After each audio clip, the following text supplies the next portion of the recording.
I bet you didn't know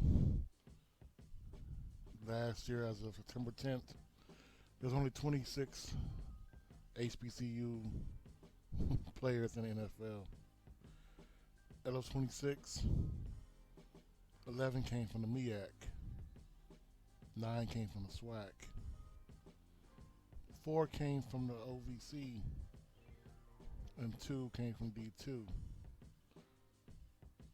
I bet you also didn't understand that the top 3 schools with 4 each were not in the SWAC.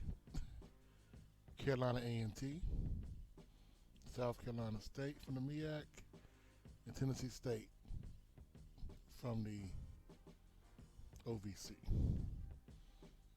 This is not taking into account anything that happened after September 10th, not taking into account anything that happened as far as free agent signees after this year's draft.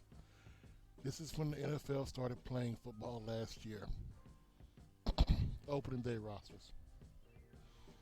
A couple were practice squads. In fact, I believe 3 of Tennessee State's were on practice squads, as well as Bobby Price from Norfolk State playing for Detroit, and Grambling's Montreal Mender. But you wouldn't have known this if you were like me at that time, September 10th, September 21st, around that time trying to find information. The first thing people do is they go to YouTube, and you would probably type in something like, what are the top HBCU YouTube channels? And what would you get? Big shout out to my boy Cut Day, Granson Sports, Coach Walker. Big shout out to the Black Boss channel. Blue Bloods, of course, are helping out. Off script. But if you look at it, what don't you see is the big question. You will not see certain things, which leads to something else you have to look into. What are you not seeing? What you're not going to see online. This is as of July 6, 2021. This is the top 150 colleges in America. Not only are these the top 150 as far as FBS, but FCS as well. These top 150, I want you to look at what's not there.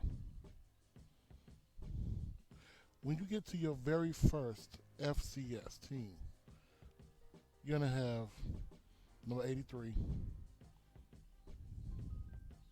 I'm sorry, 78, North Dakota State. Number 83, Montana.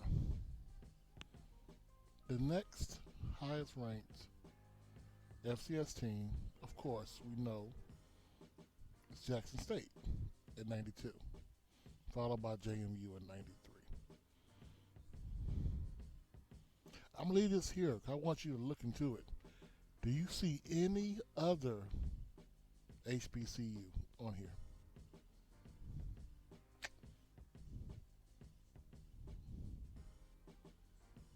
I'll wait.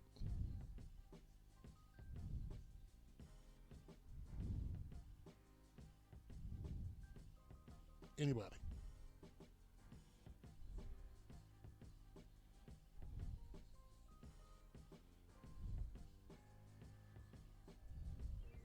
So as you can see, this ranks Instagram, Twitter, and Facebook followers. Of course, Alabama, LSU, Michigan, Ohio State. You know, the big schools are going to take over that. But this is not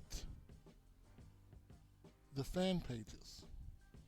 This is not pages of people who are bandwagon or just now getting into it or grads. These are not from grads. This is followers on pages linked directly to the school. By going to Twitter, by going to Facebook, by going to IG, you're not going to see HBCUs up there. Even though HBCU life, the bands, the tailgating, the college experience, more than dwarfs anything a Power 5 can have. University of Texas parties mean nothing compared to a HBCU party. People from UT go to Texas Southern to party. They go there to get the life balance of knowing what their culture is. But yet, the schools themselves do not put out online content. So why does that even mean anything, right? Well, when you want to get players in the pros, you want to get players and recruits to come to your university, you got to be able to promote some of the top 10 players in the HBCU world. I would beg to say the YouTube community of HBCU supporters has done more than the schools have. I remember seeing Akil Glass on on Blue Bloods. Didn't see him anywhere else online for Alabama A&M. Remember seeing the receivers interviewed. These are people going into next year who need to get transferred. These are why HBCU schools develop kids and the kids leave. Because once they get developed and there's no promotion, the kids won't get drafted.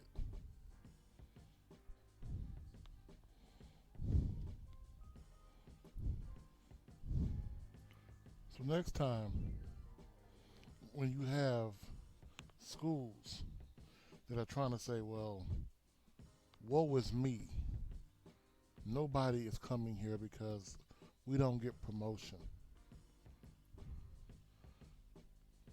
When you have schools that are complaining about pay and about funding,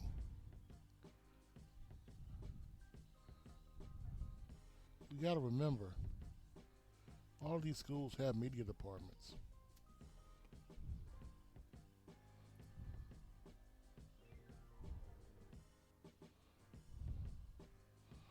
All these schools have endowments. You have kids on your campus who have millions of followers for IG.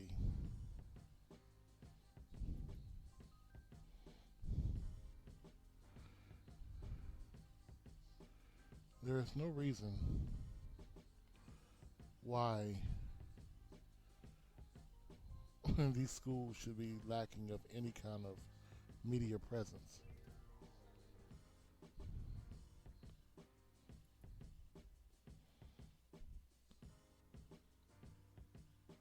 And one of the things people got to realize is once we actually start putting our money where our mouth is, we'll see better promotion. But you got to make sure you're ready for that promotion. You're ready for the light to come shine on the university. Just a real quick video tonight. Getting into my MEAC next week. Not mine, I don't perform there, but the MEAC will be coming up next week. But we have to make sure, since the schools won't do it, it's up to us to actually do it. I'm calling out all the alumni Don't just complain about something. Do something. But shit, I could be wrong.